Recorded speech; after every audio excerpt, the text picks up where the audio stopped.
Greetings, YouTube. Welcome back to the channel. I have made it known since Relics came out that I thought, as a whole, Kabam stance, that literally they said this in the forums, the biggest thing to ever happen to MCOC. It's so crazy. I thought, I don't buy it. Is it really cool to have like an added synergy bonus? Absolutely. If there was a way to add the synergy bonus that comes from attaching or equipping your relic, but not having to worry about accidentally hitting the icon of the relic, I would do that 1,000%. And I would actually like them more. Because I can't tell you how many times I have regretted hitting that button or accidentally hitting that button in the middle of a fight.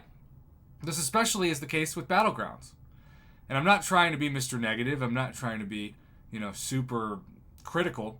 I just don't care about bringing somebody in. And I have noticed the AI is pretty dang good at anticipating the relic coming in, and it will block it and then counter. And I think if I just never tapped that button, I would not have had that counter, and I would have not lost the health or even been knocked out in a fight. You may disagree, and that's okay, but that's just how I'm viewing this.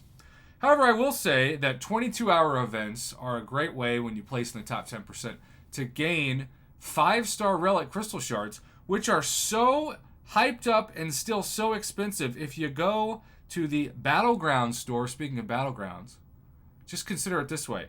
2,250 trophy tokens gets you 175 5-star relic crystal shards. It is the most overpriced, crazy Battlegrounds store item up for sale. You can get all 20 per week tier 4 class catalyst selectors and still have trophy tokens left over, compared to 175 5-star relic crystal shards. Not to mention how many 6-star generic 6 stones you can get for that cost. So I say, if you want 5-star relic crystal shards, do something like I just did, and I wanted to make sure to record this video before it ended, even though I guess it just technically ended.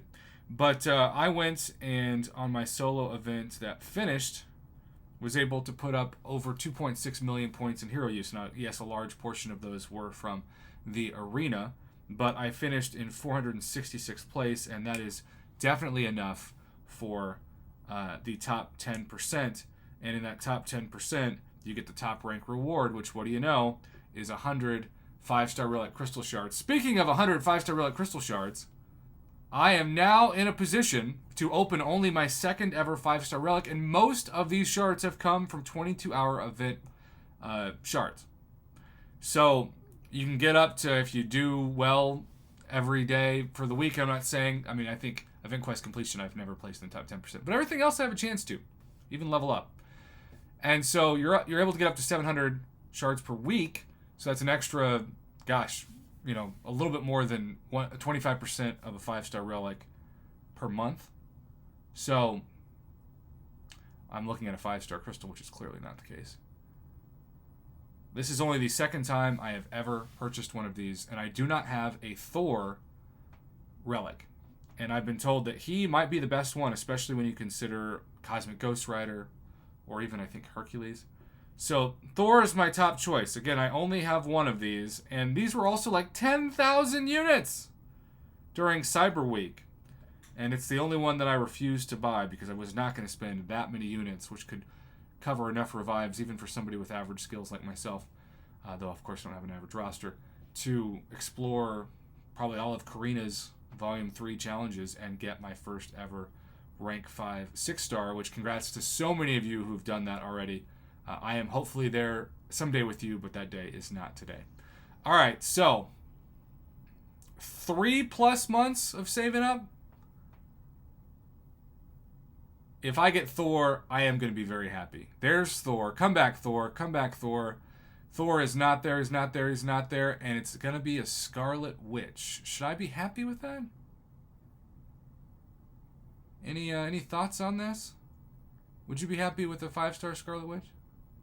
Battlecast? Let's just check her out.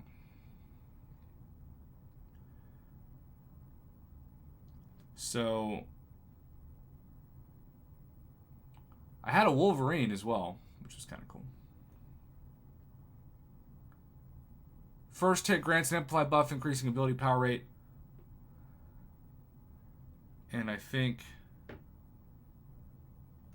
I'm going to put her on the champion I use the most in this class. And that's Black Widow Clairvoyant. So we will bind the Relic, bound to Black Widow Clairvoyant. And if you click Rank Up Relic, well, needless to say, I need Tier 1 Mystic and Tier 2 Basic. That ain't happening. Gold, not a big deal. Okay, I don't know how to feel about this, like most Relics / Strikers, but I look forward to seeing what you all think of this in the comments below. And as always, thanks for watching.